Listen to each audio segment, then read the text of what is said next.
بسم اللہ الرحمن الرحیم۔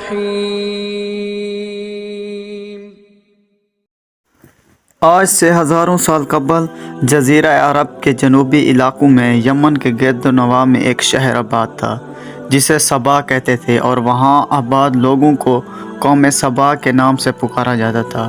یہاں کے لوگ نہایت ہی نعمتوں اور راحتوں میں تھے۔ ہر طرف لہلہاتی فصلیں اور پھل سے لدے ہوئے درخت موجود تھے، مگر یہ قوم شرک میں مبتلا تھی اور سورج کی پوجا کرتی تھی۔ اور جب وہاں کے بادشاہ حبل بن مالک کی موت ہوئی تو اس کی بیٹی بلقیس نے حکومت کی باغ دوڑ سنبھال لی۔ بعض مورخین نے لکھا ہے کہ بلقیس کے والدین میں سے ایک جنات میں سے تھے، مگر اس نظریے کی واضح دلائل نہیں ملتے۔ ملکہ بلقیس ایک قابل عورت تھی جس نے یمن 9 سال نہایت ہی خوبصورتی سے حکومت کی۔ دنیا کے بیشتر علاقوں میں جو تجارت ہوتی تھی وہ سبائیوں کے ہاتھ میں تھی۔ یہی وجہ تھی کہ یہ قوم نہایت مالدار تھی، مگر یہ وہ زمانہ تھا کہ مشرق سے مغرب تک ایک عظیم بادشاہ کی طاقتور حکومت اور جاہ و جلال کا ڈنگا بجتا تھا، جسے تاریخ میں سلیمان ابن داؤد کے نام سے جانا جاتا ہے۔ حضرت سلیمان علیہ السلام کی حکومت دنیا کے بیشتر ممالک میں تھی، جس کا دارالخلافہ یروشلم شہر تھا۔ آپ کو ہوا، جنات، چرند پرند اور جانوروں پر حکمرانی عطا کی گئی تھی۔ ایک دن کا واقعہ ہے کہ حضرت سلیمان علیہ السلام نے دربار لگایا تو جن و انس، جانور اور پرندے سب کے سب حاضر ہوئے، مگر ان کا چہچہاتا پرندہ ہدہد غائب تھا۔ آپ نے پوچھا تو ہدہد کہاں ہے؟ جب وہ نظر نہ آیا تو حضرت سلیمان علیہ السلام نے فرمایا، اگر وہ اپنی غیر حاضری کی کوئی مناسب وجہ پیش نہ کر سکا تو اسے ذبح کر دیا جائے گا۔ ابھی یہ گفتگو ہو رہی تھی کہ ہدہد حاضر ہو گیا تو پوچھا گیا، تم کہاں تھے؟ تو ہدہد نے جواب دیا کہ اے اللہ کے پیغمبر، میں اڑتے اڑتے ایک ایسے ملک میں جا پہنچا جہاں لوگ شرک میں مبتلا تھے۔ وہ آگ اور سورج کی پوجا کرتے تھے۔ ان کی ایک رانی تھی جسے وہ بلقیس کے نام سے پکارتے تھے۔ وہ ایک بہت بڑے تخت پر بیٹھ کر حکومت کرتی ہے، اور اس کے تخت میں بہت ہی قیمتی ہیرے، جواہرات اور لال زمرد جڑے ہوئے ہیں، اور اس کے پاس تمام شاہی سامان آرائش و نمائش کے موجود ہیں۔ حضرت سلیمان علیہ السلام نے کہا، اگر تمہاری بات سچ ہے تو میرا خط اس ملکہ تک پہنچاؤ تاکہ وہ شرک سے باز آ جائے، اور خط پہنچانے کے بعد وہاں بیٹھ کر سنو کیا رد عمل اختیار کرتی ہے وہ، اور پھر آ کر مجھے خبر دینا۔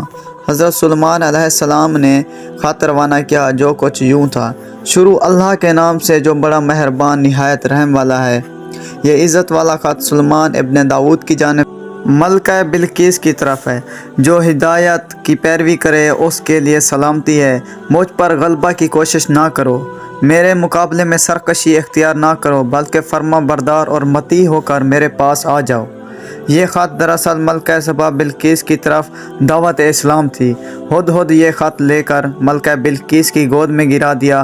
ملکہ کے دربار میں اس وقت 300 کے قریب سردار بیٹھے ہوئے تھے۔ انہوں نے جب یہ خط پڑھا تو وہ طیش میں آ گئے اور کہا، یہ ہماری بےزتی ہے، ہمیں اس کا سخت جواب دینا چاہیے۔ مگر ملکہ بہت سمجھدار تھی، اس نے انہیں سمجھایا کہ خط سے پتہ چلتا ہے کہ یہ کوئی عام شخص نہیں بلکہ خدا کا کوئی پیغمبر ہے، لہٰذا ہمیں حکمت سے کام لینا چاہیے۔ اس نے کہا کہ میں حضرت سلیمان علیہ السلام کی طرف ایک تحفہ بھیجتی ہوں، اور اگر انہوں نے قبول کر لیا تو وہ بادشاہ ہے، میں اس سے جنگ کروں گی، لیکن اگر انہوں نے تحفہ قبول نہ کیا تو میں اس کی پیروی کروں گی، کیونکہ وہ نبی ہے۔ ہدہد یہ ساری گفتگو سن رہا تھا۔ اس نے حضرت سلیمان علیہ السلام کو ساری بات بتا دی۔ حضرت سلیمان علیہ السلام نے جنات کو حکم دیا کہ شہر میں داخل ہونے والے رستوں پر سونے اور چاندی کی اینٹوں کا فرش بچھوا دیا جائے، اور راستے کے دونوں جانب سونے کے عجیب خلقت جانور کھڑے کر دیے جائیں۔ وزراء اور امام سلطنت کی تمام کرسیوں کو سونے کا کر دیا جائے، دربار کو ہیرے جواہرات سے مزین کر دیا جائے۔ ادھر بلقیس نے حضرت سلیمان علیہ السلام کے لیے تحائف روانہ کیے، جن میں سونے کی اینٹیں، جواہرات، غلام، کنیز اور ملکہ کا ایک خط بھی تھا۔ جب یہ تمام تحائف لے کر قافلہ حضرت سلیمان علیہ السلام کے دربار میں پہنچا تو انہوں نے یہ سب کچھ دیکھا تو وہ شرمندہ ہو گئے۔ حضرت سلیمان علیہ السلام نے ملکہ کے قاصدوں سے کہا، کیا تم مال سے میری مدد کرنا چاہتے ہو؟ مگر دیکھ لو جو اللہ نے مجھے دے رکھا ہے وہ اس سے بھی زیادہ ہے جو تمہیں دیا ہے، لہٰذا تمہارا تحفہ تمہیں مبارک ہو۔ اب تم اپنے تحائف کے ساتھ واپس جاؤ اور اپنی ملکہ سے کہو ہمارا انتظار کرے، ہم ایک زبردست لشکر کے ساتھ آ رہے ہیں۔ جب یہ خبر ملکہ بلقیس کو پہنچی تو وہ سمجھ گئی کہ واقعی یہ اللہ کے نبی ہیں، تو لہٰذا اس نے جنگ کی بجائے حضرت سلیمان علیہ السلام کے دربار میں حاضر ہو کر اپنی اطاعت کی یقین دلانے کا فیصلہ کیا۔ اور جب یہ حضرت سلیمان علیہ السلام تک یہ پیغام پہنچا تو آپ نے درباریوں سے کہا کہ تم میں کون ہے جو ان کے یہاں آنے سے پہلے ملکہ کا تخت میرے پاس اٹھا لائے؟ ایک دیو ہیکل جن نے کہا، آپ کے دربار کو برخاست ہونے سے پہلے میں یہ کام کر لوں گا، اور میں اس کام کی پوری قوت رکھتا ہوں اور ایماندار ہوں۔ پھر ایک اور شخص جس کے پاس کتاب کا علم تھا اس نے کہا کہ میں آپ کے پل جھپکتے ہی اٹھا لاؤں گا۔ پھر حضرت سلیمان علیہ السلام نے اس تخت کو اپنے پاس رکھا ہوا دیکھا تو پکار اٹھے، یہ میرے پروردگار کا فضل ہے تاکہ وہ مجھے آزمائے، میں شکر کرتا ہوں یا ناشکری، اور شکر کرتا ہوں تو اس کا شکر اپنے ہی لیے ہے، اور اگر کوئی ناشکری کرے تو میرا پروردگار بے نیاز ہے اور اپنی ذات میں بزرگ و برتر ہے۔ مفسرین کے مطابق تو وہ شخص حضرت سلیمان علیہ السلام کا کوئی دوست تھا جس کا نام آصف ابن برخیہ بتایا جاتا ہے، اور بعض نے لکھا کہ ان کا خالہ زاد بھائی تھا۔ کہا جاتا ہے کہ اس تخت کی لمبائی 80 ہاتھ، عرض 40 ہاتھ اور اونچائی 30 ہاتھ تھی۔ اس میں موتی، یاقوت، ہیرے اور زمرد جڑے ہوئے تھے۔ حضرت سلیمان علیہ السلام نے اس تخت میں رد و بدل کر دیا اور اسے پہلے سے بھی بہتر بنا دیا۔ اور جب ملکہ بلقیس حضرت سلیمان علیہ السلام کے دربار میں حاضر ہوئیں تو آپ نے پوچھا، تمہارا تخت بھی اسی طرح کا ہے؟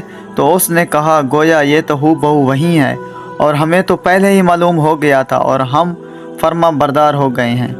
اور ملکہ بلقیس کے آنے سے پہلے حضرت سلیمان علیہ السلام نے ایسی عمارت بنوانے کا حکم دیا جس کا فرش شیشے کا ہو اور نیچے پانی جاری ہو، پانی میں مچھلیاں اور دوسرے آبی جانور ہوں۔ تو حضرت سلیمان علیہ السلام نے اپنا شاہی تخت اس عمارت میں جلوہ افروز تھے، اور شیشے کے نیچے پانی پورے شوق سے بہہ رہا تھا، جب کہ اس کے اوپر شیشہ نظر نہیں آتا تھا۔ بلقیس کو اس محل میں لایا گیا، جب اس نے فرش کو دیکھا تو سمجھی پانی کا ایک حوض ہے، لہٰذا اپنی پنڈلیاں سے کپڑا اٹھا لیا۔ تو حضرت سلیمان علیہ السلام نے کہا، یہ تو شیشے کا چکنا فرش ہے۔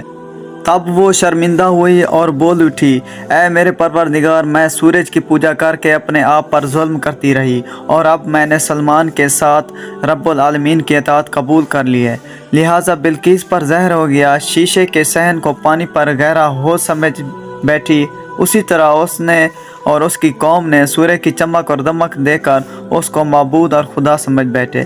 اسے اپنی فحش غلطی پر شرمندہ ہوئی۔ بعض روح کے مطابق اس واقعے کے بعد ملکہ بلقیس مسلمان ہو گئیں اور حضرت سلیمان علیہ السلام کے نکاح میں آ گئیں، اور بعض نے لکھا ہے کہ آپ نے بلقیس کو یمن واپس بھیج دیا اور وہاں اس کے لیے 3 بڑے محل تعمیر کروا دیے۔